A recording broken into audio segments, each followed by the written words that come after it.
क्या पानी में पड़ी चिकन तू कैक डाल ले बेटा। अयो पानी में निकलने नहीं आती है। अयो अल्लाह कितना अच्छा खाता है रे पानी में निकाल को। అమ్మ చిట్టి పాపడు ఎదురా చూడండి ఫ్రెండ్స్, మా వాడు మొన్న తనే వేసుకున్నాడు చల్లగా ఉందని నీళ్ళల్లోకి, మళ్ళీ వాడే చేత్తో తీసుకొని కిందికి వేసుకొని తింటున్నాడు. ఎంత తెలివి చూడు వీడికి. అబ్బా అబ్బా అబ్బా.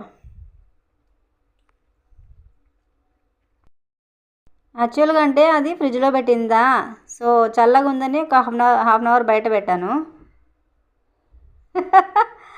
అమ్మ చిట్టిబాబుడు ఇంత హుషారైనతూ. అమ్మ చూడండి, మీ పిల్లల కన్నా ఇంత తెలివి ఉందా? మా మున్నాకి ఎంత తెలివి ఉంది చూడండి, ఎంత వారిని తీసుకొని తింటున్నాడు. క్యా బేటా అయిన అయ్యో అల్లా నికాలనా. పాపం వెళ్ళిపోయాడు, అది రాలేదు బయటికి అని.